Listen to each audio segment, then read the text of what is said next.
ఎన్టీఆర్ జిల్లాలో కౌంటింగ్ ఏర్పాట్లు పూర్తి చేశామని కలెక్టర్ ఢిల్లీరావు తెలిపారు. ఎన్టీఆర్ జిల్లా పరిధిలో ఒక పార్లమెంటు 7 అసెంబ్లీ స్థానాల ఓట్ల లెక్కింపు ఇబ్రహీంపట్నం సమీపంలోని నిమ్రా నోవా కాలేజీల్లో జరుగుతుందన్నారు. ఒక్కొక్క అసెంబ్లీ స్థానానికి 14 టేబుళ్లను ఏర్పాటు చేశామని తెలిపారు. మధ్యాహ్నం వరకు తొలి ఫలితం వచ్చే అవకాశం ఉందంటున్న కలెక్టర్ ఢిల్లీరావుతో మా ప్రతినిధి జయరాజ్ ఫేస్ టు ఫేస్.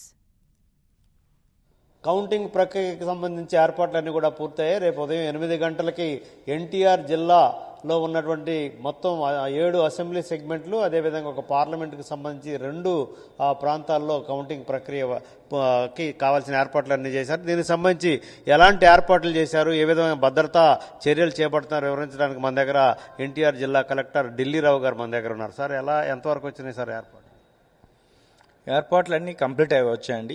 ఇటు కౌంటింగ్ స్టాఫ్ అపాయింట్మెంట్ కానీ వాటి ట్రైనింగ్ ఈరోజు కూడా సెకండ్ ట్రైనింగ్ కంప్లీట్ అవుతుంది. కౌంటింగ్ హాల్ ప్రిపరేషన్ కూడా అయిపోయింది. సెక్యూరిటీ ఆస్పెక్ట్స్ కూడా కంప్లీట్గా అయినాయి. కౌంటింగ్ స్టాఫ్కి కావాల్సినటువంటి మెటీరియల్, కౌంటింగ్ ఏజెంట్స్ కావాల్సినటువంటి మెటీరియల్, మీడియాకి కావాల్సిన కమ్యూనికేషన్ సెంటర్, అందరికీ పాసెస్ కానీ వాళ్ళకి సంబంధించిన డిఫరెంట్ లాజిస్టిక్ సపోర్ట్ కానీ అన్నీ కూడా పూర్తిగా అనేటువంటి కంప్లీట్ అయినాయి. సో ఈరోజు ఫైనల్గా ఉన్న దాంట్లో కంప్లీట్ సెటప్ అనేది, అంటే ప్రతి కౌంటింగ్ టేబుల్ పైన ఏర్పాటు చేయాల్సినటువంటి డిఫరెంట్ స్టేషనరీ ఐటమ్స్ ఏవైతే ఉన్నాయో అదంతా కూడా ప్రాపర్గా అనేటువంటిది ప్లేస్ చేసుకోవడం, ఆ వర్క్ అనేటువంటిది ఒకటే పెండింగ్ ఉంది. అది ఈరోజు కంప్లీట్ అవుతుంది. సార్, మొత్తం ఎన్టీఆర్ జిల్లా పరిధిలో ఎన్ని సెగ్మెంట్లు ఉన్నాయి, వాటికి సంబంధించిన ఏర్పాట్లు ఏంటి, ఎన్ని రౌండ్స్కి కావాల్సిన టేబుల్స్ ఎన్ని ఏర్పాటు చేశారు, వాటికి కావాల్సిన స్టాఫ్ కానీ మిగతా సాంకేతికపరమైన అంశాలు ఎలా ఉన్నాయి?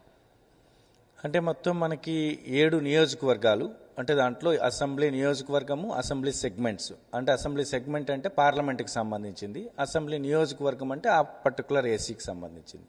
ఇలా ఏసీది అండ్ సెగ్మెంట్ది 2 వేరువేరుగా అనేటువంటి ఈవీఎంస్ ఉన్నాయి. కాబట్టి మొత్తం 14 కౌంటింగ్ హాల్స్. కాబట్టి ప్రతి కౌంటింగ్ హాల్లో 14 టేబుల్స్, మొత్తం 196 టేబుల్స్ అనేటువంటివి ఉన్నాయి. ఇక పీసీకి సంబంధించిన దాంట్లో అసెంబ్లీకి సంబంధించిన 7 కౌంటింగ్ హాల్స్లో మనకి ఒక 24, అంటే ఆర్ఓస్ టేబుల్తో కూడా కలుపుకుంటే 28 అవుతాయి. వాటిల్లో పీబీ కౌంటింగ్ అనేది జరుగుతుంది. పార్లమెంట్కి సంబంధించినటువంటిదంతా కూడా 7 కాకుండా ఒకే హాల్లో మొత్తం ఒక 14 ప్లస్ ఆర్ఓ టేబుల్తో కలుపుకొని 15 టేబుల్స్లో ఈటీపీబీఎస్ కూడా కలుపుకొని అక్కడ యాక్టివిటీ అనేటువంటి జరుగుతుంది. సో కాబట్టి ఇట్ డిపెండ్స్. మీరు అన్నట్టు రౌండ్స్ గురించి మాట్లాడుకుంటే ఒక్కొక్క అంటే నియోజకవర్గానికి ఉండేటువంటి పోలింగ్ స్టేషన్స్ బట్టి రౌండ్స్ జనరల్గా డిపెండ్ అవుతాయి. ఎందుకంటే మనం 14 వేసుకున్నాం, అంతకన్నా ఎక్కువ మనము అడగలేదు ఉన్న హాల్స్కి, దాన్ని దృష్టిలో పెట్టుకొని. సో లీస్ట్ వచ్చేసరికి మనకి 15 రౌండ్లు కంప్లీట్గా, 16వ రౌండ్ పార్షియల్గా అనేవి ఇటు నందిగామ, జగ్గపేటతో అవుతాయి.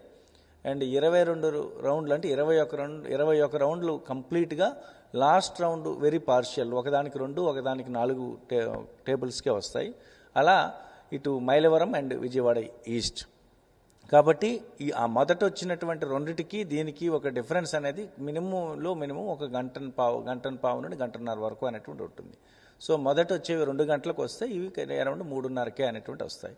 ఆ తర్వాత అదే టైంలో మనము పోస్టల్ బ్యాలెట్ కూడా కంప్లీట్ చేసేటట్టుగా మనం ప్లాన్ చేసుకుంటున్నాం. అంటే పోస్టల్ బ్యాలెట్స్ అన్ని మెజారిటీ 2 రౌండ్స్లో కంప్లీట్ అవుతాయి. ఒక్కొక్క రౌండ్కి మినిమం 3 గంటలు అనుకున్నా, 6 గంటలు అన్నప్పుడు, సో 8, 6 అనేటప్పుడు సమ్వేర్ అరౌండ్ అనేటప్పుడు 1-2 o'clock అనేటువంటిది అది కంప్లీట్ అవుతుంది. సో కాబట్టి 2:30 ఆ విధంగా. తర్వాత మనకి వీవీప్యాట్ కౌంటింగ్ కూడా అనేటువంటిది ఒక 5 మ్యాండేటరీ వెరిఫికేషన్ ఉంటుంది. కాబట్టి ఆ మ్యాండేటరీ వెరిఫికేషన్ యొక్క ప్రాసెస్ కూడా ఒక మినిమంలో 1 గంటన్నర పడుతుంది. అంటే ఆ 3-3:30 నుండి అనేటువంటిది అంటే 5 గంటలకు కంప్లీట్ అవుతుంది. సో కాబట్టి మనము అఫీషియల్ డిక్లరేషన్ అనేటువంటిది 5 నుండి 6 మధ్యలో, ఫామ్ 21C అనేటువంటిది, ఫామ్ 21E అనేటువంటిది, సర్టిఫికేట్ ఆఫ్ ఎలక్షన్ అనేటువంటిది, ఈ 3 కూడా 5 to 6 మధ్యలో ప్లాన్ చేసుకునేటట్టుగా ఈ ఎంటైర్ ప్రాసెస్ చేయాలి అని అనుకోనంటే, మనం అనుకునే ఆ 20 minutesలో ఒక రౌండు, ఇక్కడ ఉండే 3 hours అనేటువంటిది ఒక పోస్టల్ బ్యాలెట్కి సంబంధించిన 500కి సంబంధించిన ఒక రౌండు కంప్లీట్ అయ్యేటట్టుగా చేసుకోగలిగితేనే మనం అన్నట్టు 5 నుండి 6 మధ్యలో అనేటువంటి చేయడానికి అవకాశం ఉంది.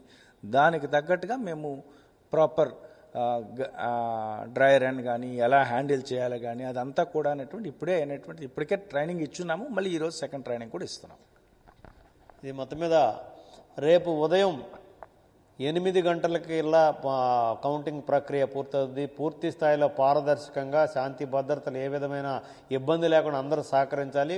ఫలితాలు మధ్యాహ్నానికల్లా మొదటి రౌండ్ ఫలితాలు వచ్చే అవకాశం ఉందని చెప్పేసి ఎన్టీఆర్ జిల్లా కలెక్టర్ ఢిల్లీరావు గారు పేర్కొన్నారు. కెమెరామన్ సునీల్తో జయరాజ్, 10 టీవీ, విజయవాడ.